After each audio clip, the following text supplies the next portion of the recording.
Hello and welcome to a new episode of Bit by Bit Leadership Conversation. I am not in my home office.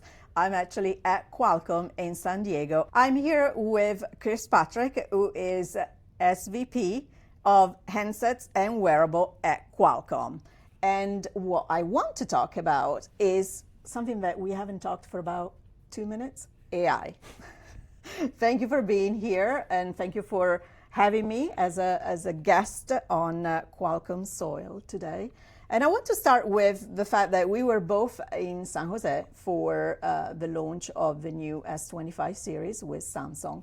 And you have obviously done some magic to your chipset and a collaboration that you have had for quite some time now with Samsung for the high end of their devices. So That's right. The Snapdragon 4 Galaxy. Can you talk to me a little bit more about what that collaboration entails? Sure, and great to see you, Carolina. We've worked with Samsung obviously for many decades. I personally actually worked with Samsung on Samsung devices, I think for more than 2 decades. So we have a very long collaboration with Samsung. I think what we realized as we spoke to them a few years ago is that, I think if we designed an incredible chipset, then they designed an incredible phone, we were still leaving some opportunities on the table. If we thought of it almost as co-design, right, where we're designing some of the underlying technology and hardware, and then they're overall owning the system and how it gets instantiated for the end user, we had an opportunity to do even better things and have an even better user impact. So that's when we started this sort of 4 Galaxy concept. First one, I think 2 years ago. That was, I think, very impactful, focusing mostly on CPU, GPU, and then some system aspects. But here now we've broadened that collaboration to go across the platform and do more still. Of course, we're working heavily with them on AI. I think you mentioned AI. I heard it's a trending Just buzz, a little bit, yes. word nowadays. So obviously getting mentioned a lot for good reason. But that's one place where we're collaborating very deeply on bringing these incredible models to life in a low power way, et cetera. But there's other aspects of the design as well. Obviously camera, we've been very closely working with Samsung for many years on camera. They mentioned some of their new nightography feature, which is incredible video capture in low light conditions. So we worked very closely with them on some new custom techniques with their specific sensor. And then they talked about a couple of things on display that maybe your listeners caught. They mentioned something called Pro Scaler, and then another block called MDNIE, if I got that right, also on the display side, that provide some incredible improvements in kind of visual quality on the screen, as well as actually lower power when our chip is talking to their display. So again, opportunities if we work closely together to do more and cooler things that impact the end user. Does that opportunity magnify as you're thinking about AI as far as the optimization of really how your silicon runs on their hardware and the other way around? Absolutely. On-device AI is one of the most challenging things we've really ever had to do on these chipsets on the phone.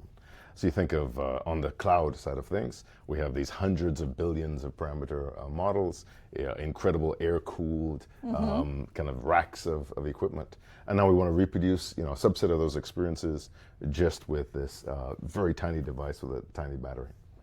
So it requires, for example, taking those floating point models and doing what's called fixed point quantization to make them smaller, more compact, more power efficient.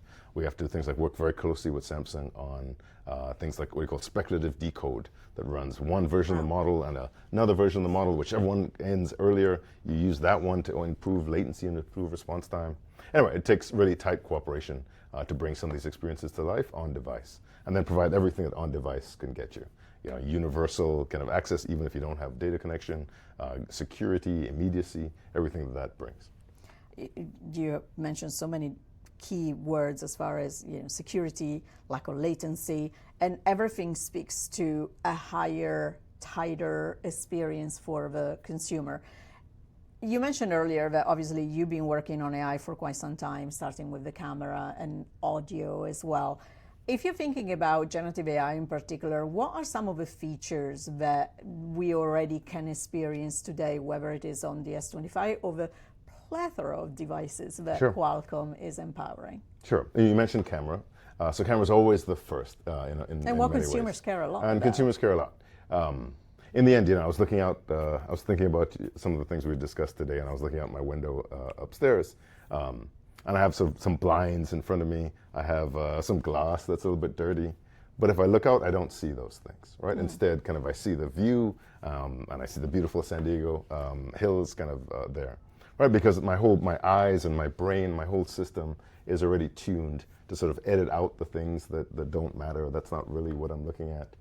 So generative AI is part of how we do fundamentally kind of image processing now. You get these very raw pixels from the camera, and then we have to synthesize that into really the image that you see, just like you see with your eyes. So generative AI is more and more tightly integrated into camera processing. So that's a way that I think everybody interacts with generative AI. But in terms of more generative AI sort of forward use cases, I think we're all going to experience it in different ways. I think different tools will be kind of more resonant for different people. Yeah. For me, myself, I'm having an interesting time playing with on-device translation tools. So I find those very interesting. I spend a lot of time traveling the world, talking to customers about what they want for the next platform. And so often those conversations are not primarily in English. Yep. So having a device that's able to kind of listen and transcribe and give me some sense of the conversation going, like on device, where I may not have Wi-Fi, data coverage may be expensive, may not be available. The Gen AI capabilities may not be available in the cloud in some of those countries. So instead I have that all on device with me. So it's incredibly powerful to have this on these small portable devices. I think we tend as an industry always to focus on what sounds really exciting and maybe a little bit complicated because then it sounds better. But to me, if I think about AI and the power that AI has is really to transform every user in a power user. That's right. And especially with something small as a phone, first of all, it's the size of a phone, but then it's also that you're always out and about and using it in different way. Our patience is very tiny, at least mine is. So AI will actually help us cut corners and get things done in a faster way. I think that's the value that maybe from a user perspective most obvious, but we're bombarded with so much that I'm curious what your elevator pitch is when you're talking to maybe people that are not as tech savvy as you are as to what the value of AI really is. Sure. Yeah, I think there's the value of AI right now. What can I show you that's on your phone today? And that's good. I think we're doing really incredible things that were not possible just a couple of years ago. But I would often answer that question, kind of the value, maybe 1 or 2 years from now. And we saw big hints at Galaxy S25 Unpacked, which is exactly what you said, right? Your phone is incredibly capable. It has these fantastic apps that can do incredible things. We just moved, my family and I moved to a new home. And so, of course, as a tech guy, I wanted everything completely technical, incredible. So I have an app for the water heater sends me notifications. My front door sends me notifications. Cameras send me things. My fridge sends me notifications. Anyway, it's overwhelming, right? So really, that's not really what I want. I'm very excited about that technology, but I really want my phone to help me, right? To offload me so I don't have to expend my mental cycles on processing exactly the state of my fridge each time I want to send me a note, right? So if my phone can help me, really an agent on that device can grow and really represent my needs and sort of take care of things. That's really what I want. I want sort of an assistant who's working for me, who's helping me on my device and can help me. So this is kind of my pitch. So this is, if I'm talking to my wife, I'm saying, this is what it's going to do for you, is instead of getting the 200 notifications every day, it'll tell you just the ones you really need and really help you. Yeah, what you need to pay attention to. What you need to pay attention to. Absolutely.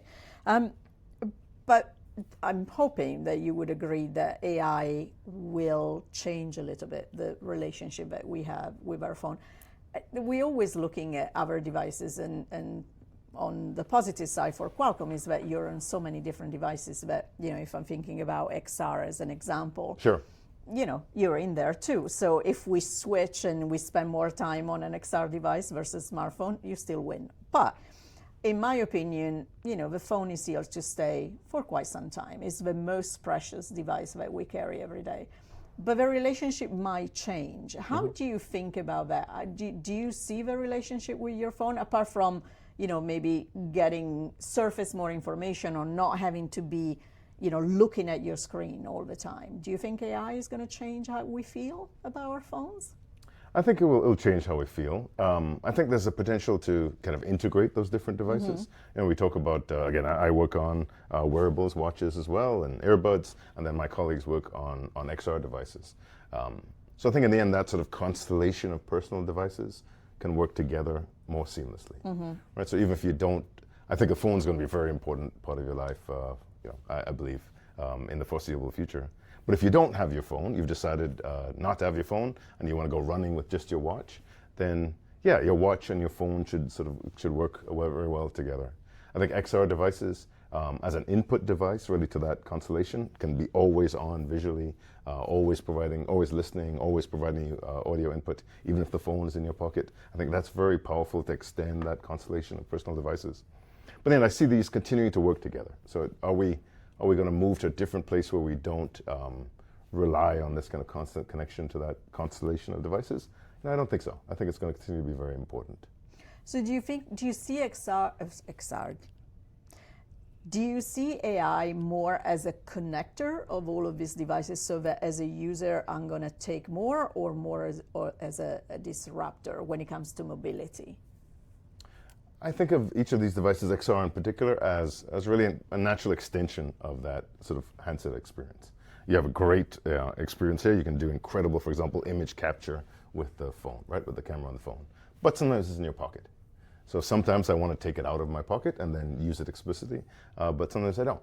I just want to be able to say, can you remind me the last time I met that person? I don't want to take out my phone and take a picture and then say, please remind me. Instead, it's just a natural kind of extension of what the phone can do. A way to kind of break down some of these borders. So I see AI really as this integrator, right? Right now we know it can be done. You can take a picture with your glasses, and you can move it to your phone, and you can do that search. But the question is, how can we have systems that help the user go from what's a concept to reality more quickly and more efficiently, without having to become a techie and learn every step in that. Right. So this is what I hope, is that really the potential future for AI is really bridging these kinds of boundaries between devices, boundaries between apps, boundaries between ecosystems.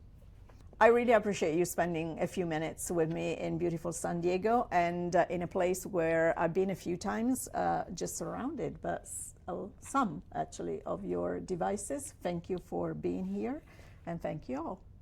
Thank you.